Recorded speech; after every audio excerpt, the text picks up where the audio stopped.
kitchen, and today we are outside. It is beautiful fall weather, but before long we're going to have a frost, which means I need to use up all the rest of my herbs in my herb garden.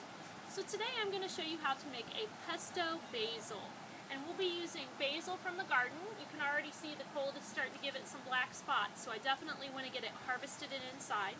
This will be great to put on pasta. It's nice to use as a spread on warm, fresh baked bread. It's very, very yummy and it smells wonderful. So let's head into the kitchen and take a look at the basil. Okay, so here we are in the kitchen, and I want to show you the ingredients that will be used in our pesto basil sauce that we'll use for pasta. I have the basil here that I've picked. What I'll be doing is picking off the leaves. I want to take the nice looking leaves and I'll be adding them to this bowl. I'll need to wash them and dry them, and then I'll be able to use them for my pesto. I want to make sure also that there's no bugs on the basil leaves that I pick and I use.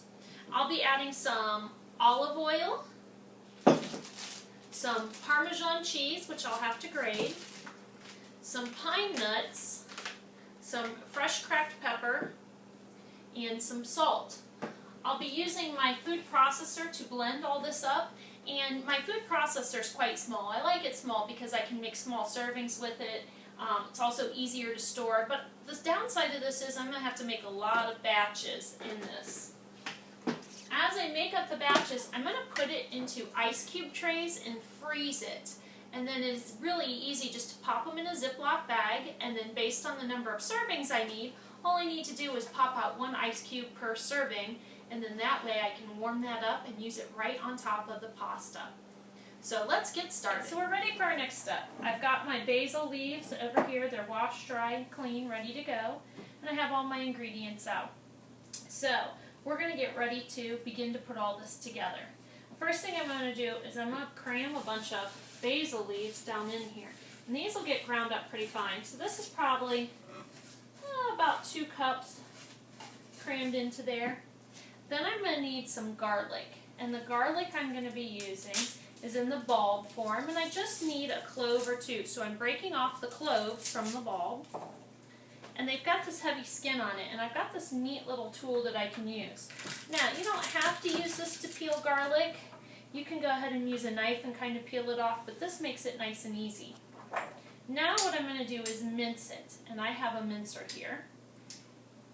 And all I'm going to do is put this in here and squeeze, and you should see the garlic begin to come out. As the garlic comes out, I'm just going to scrape it right into the pesto. I'm going to add some salt,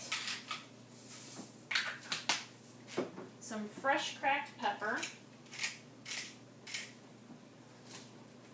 and maybe about 1/4 of a cup of olive oil. Just enough to give it some substance. Then I have my pine nuts.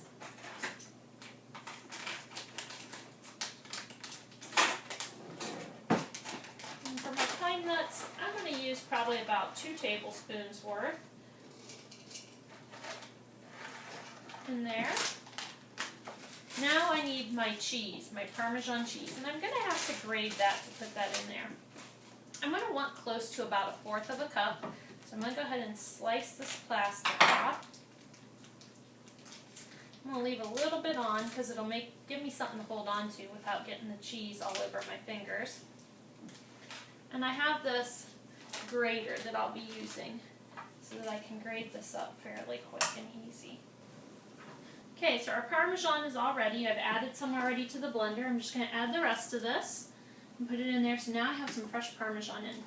I'm going to put my lid on, and it locks into place, and I'm ready to puree this.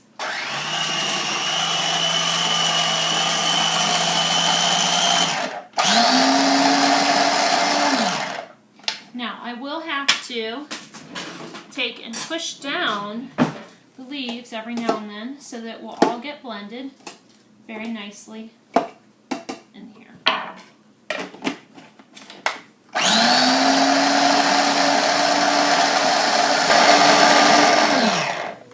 Alright, now we have gone ahead and we have mixed this up so that we have a nice sauce.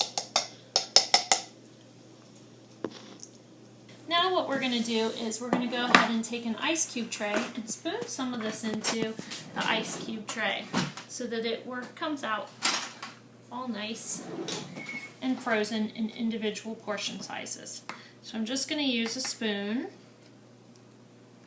and begin to fill up the ice cube trays.